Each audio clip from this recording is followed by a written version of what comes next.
Part 1 میں ہم نے جانا کہ کس طرح یوسف علیہ السلام کے بھائیوں نے یعقوب علیہ السلام سے مکر و فریب و جھوٹ بول کر اپنے ساتھ یوسف علیہ السلام کو جنگل میں سیر کے بہانے لے گئے اور وہاں ان کو کنویں میں دھکیل دیا، اور پھر ایک حجازی قافلہ وہاں آیا اور اس نے آپ کو اس کنویں سے نکالا، اور 20 درہم میں ان بھائیوں نے یوسف علیہ السلام کو ان قافلے والوں کے ہاتھوں بیچ دیا، اور وہ قافلہ یوسف علیہ السلام کو اپنے ساتھ مصر لے آیا۔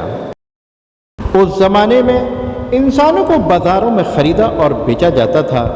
بازار میں رواج کے مطابق یوسف علیہ السلام کو بیچنے کے لیے پیش کیا۔ بازار والے اس خوبصورت بچے کو دیکھ کر دنگ رہ گئے، کسی میں ان کی قیمت لگانے کی ہمت نہ ہوئی۔ تب اسی وقت شاہی خاندان کا ایک رئیس اور مصری فوج کا اعلیٰ افسر جس کا نام فوتیفار تھا، بازار سے گزر رہا تھا۔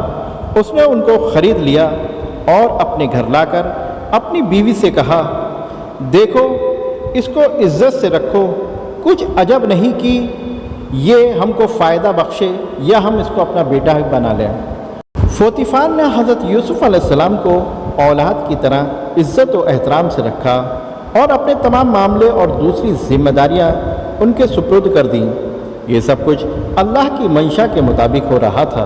جب آپ کچھ بڑے ہوئے تو شاہی محل کی دیکھ بھال کرنے کی ذمہ داری آپ کو دے دی گئی۔ شاہی محل کے تمام اختیارات آپ کے سپرد کر دیے گئے۔ آپ بہت پاکیزہ اور توحید والے ماحول میں پروانہ چڑھے۔ محل کا سارا انتظام آپ ہی کے ہاتھوں میں تھا۔ آپ بہت بصیرت اور سوجھ بوجھ سے سارا نظام چلا رہے تھے۔ کنویں میں ڈالے جانے اور غلامی کے بعد اب حضرت یوسف علیہ السلام کی ایک اور آزمائش شروع ہوئی۔ وہ یہ کہ حضرت یوسف علیہ السلام کی جوانی کا عالم تھا۔ حسن اور خوبصورتی کا کوئی ایسا پہلو نہ تھا جو ان کے اندر موجود نہ ہو۔ عزیز مصر کی بیوی دل پر قابو نہ رکھ سکی اور یوسف علیہ السلام پر پرواہ نثار ہونے لگی۔ مگر نبوت کے لیے منتخب انسان سے بھلا یہ کیسے ممکن تھا کہ عزیز مصر کی بیوی کے ناپاک ارادوں کو پورا کرے؟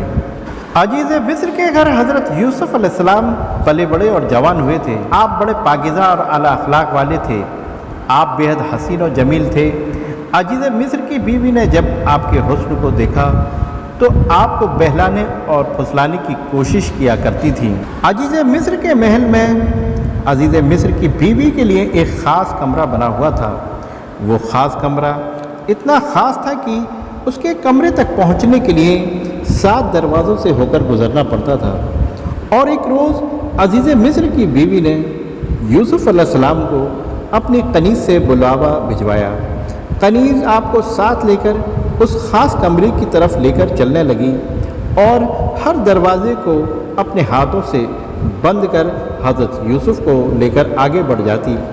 اس طرح قنیز نے 7 دروازے بند کر دیے، اور اب قنیز یوسف علیہ السلام کو اس کمرے میں چھوڑ کر اس کمرے میں بنے ایک چھوٹے سے دروازے سے باہر نکل جاتی ہیں، اور اب کمرے میں تنہا یوسف علیہ السلام اور عزیز مصر کی بیوی تھیں، جو دلکش اداؤں و بناؤ سنگار کے ساتھ آپ کو بہلانے لگی اور یوسف علیہ السلام کو بدکاری کے لیے اکسانے لگی۔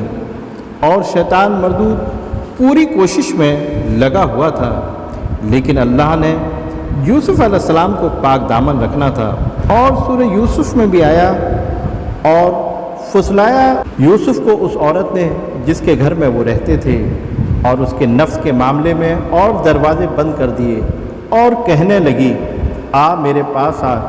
یوسف نے کہا، اللہ کی پناہ۔ اس کے بعد یوسف علیہ السلام دروازے کی طرف بھاگے تو عزیز مصر کی بیوی نے پیچھے کیا اور دروازے ایک ایک کر کھلنے لگے۔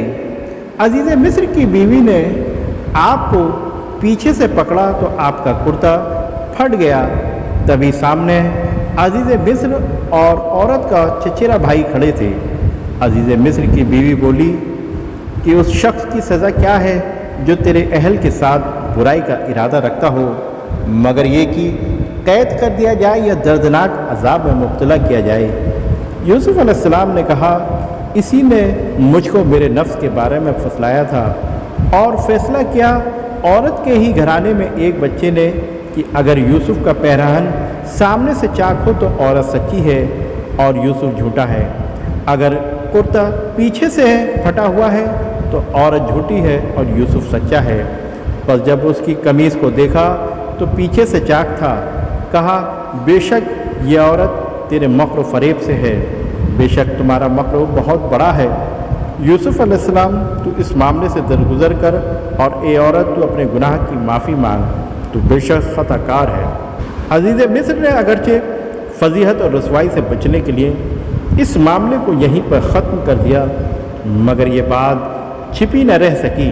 سورہ یوسف میں آیا ہے کہ جب اس معاملے کی چرچا پھیلی تو شہر کی کچھ عورتیں کہنے لگیں، دیکھو عزیز کی بیوی اپنے غلام پر ڈورے ڈالنے لگی اور اسے الجھا رہی ہے اور اس کی چاہت میں دل ہار گئی، ہمارے خیال میں تو بد چلی میں پڑ گئی۔ پر جب عزیز کی بیوی نے ان عورتوں کی باتوں کو سنا تو ان کو بلاوا بھیجا اور ان کے لیے مسندیں تیار کی اور دستور کے مطابق ہر ایک کو ایک ایک چھری پیش کر دی۔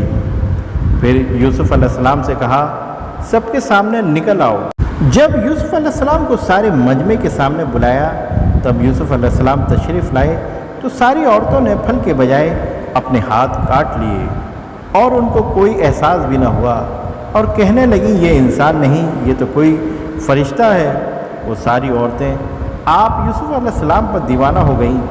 یہ سب دیکھ کر یوسف علیہ السلام نے اللہ تعالیٰ سے دعا کی، اے میرے رب، جس بات کے لیے یہ عورتیں مجھے بلا رہی ہیں اس سے بہتر میرے لیے قید خانہ ہے، اور اگر تو نے ان کا مکر و فریب دور نہ کیا تو میں ان کی طرف مائل ہو جاؤں گا اور نادانوں سے جا ملوں گا۔ دوستو، ویڈیو پسند آئی تو ویڈیو کو لائک کریں اور اپنے دوستوں کے ساتھ ضرور شیئر کریں، اور ہماری اسی طرح کی نالجبل ویڈیو دیکھنے کے لیے ہمارے چینل کو سبسکرائب کرنے کے ساتھ ساتھ بیل آئیکن کو بھی پریس کر دیں۔